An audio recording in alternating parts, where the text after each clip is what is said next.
Hi guys, my name is Emily, and today I'd like to talk about one of my recent favorite Canadian authors, and that is Miriam Toews. So I read A Complicated Kindness first, back in high school for a book club that we never ended up actually meeting for. And so I read A Complicated Kindness by myself and I never really talked about it with anybody. Then I read it in my undergrad for a CanLit class, and I started to like it a little bit more. It got better on a rereading. And I find that with a lot of Miriam Toews works because I ended up reading both of these for class. This I read 3 times, I believe, because I read it once initially and then I read it twice to write my essay on it. The more I reread, the more in love with her writing I fall. And so these 3 texts, A Complicated Kindness, Swing Low a Life, and All My Puny Sorrows, are all sort of similar in that Miriam Toews is working through her real life family issues in fiction. And so we see a lot of the same themes, a lot of the same discussions of mental illness, and a lot of playing with relationships and teasing apart family relationships when you are living with somebody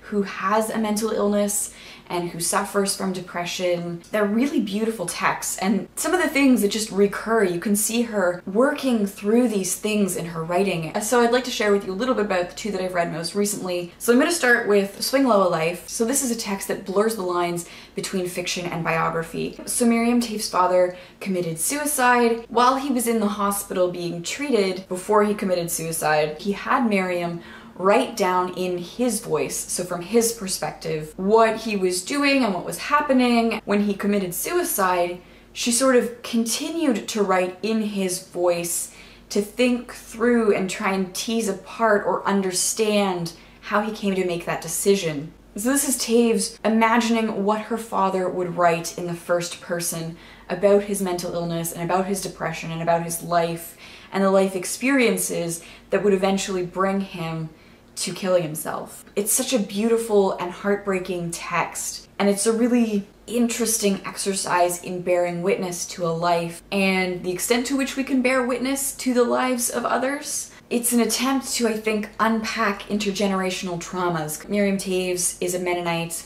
and there's a lot of trauma in the Mennonite community. So that intergenerational trauma, that passing on of violence and abuse and the associated depression and mental health issues that come with that abuse and that trauma. And the more you read it, the more you come to appreciate family dynamics and the importance of family and the sort of danger, I guess, in family and the sharing that happens in families. Then we have All My Puny Sorrows, which is fiction, but sort of mirrors the real life events in which Miriam's sister commits suicide. So Mel Toews committed suicide.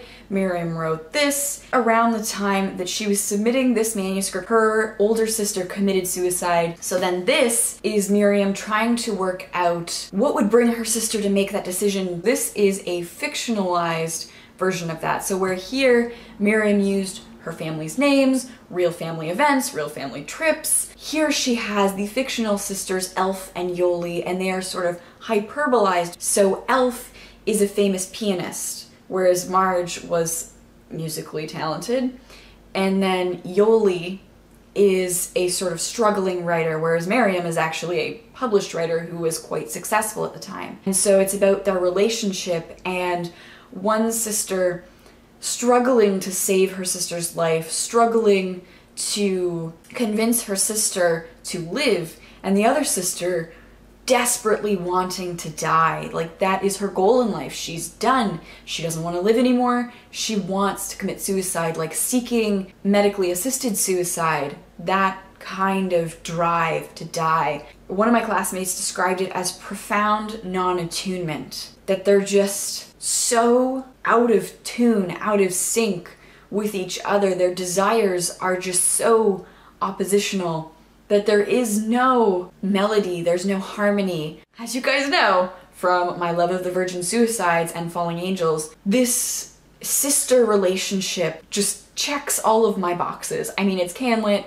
it's sister relationships, and there's music in it, there's beautiful writing. This is just phenomenal. Would highly, highly recommend that you check out Miriam Toews if you are interested in discussions of mental health, if you're interested in family dynamics, if you're interested in Canlit. I mean, these are two fantastic pieces of Canadian literature that I absolutely adore. If you're a fan of the Virgin Suicides, I think you will really, really like this. I think Miriam Toews is really worth checking out. She is now one of my favorite Canadian authors. So let me know in the comments down below if you have read any of Miriam Toews' work. I would love to discuss these with you. Thank you so much for watching, and I will see you soon. Bye.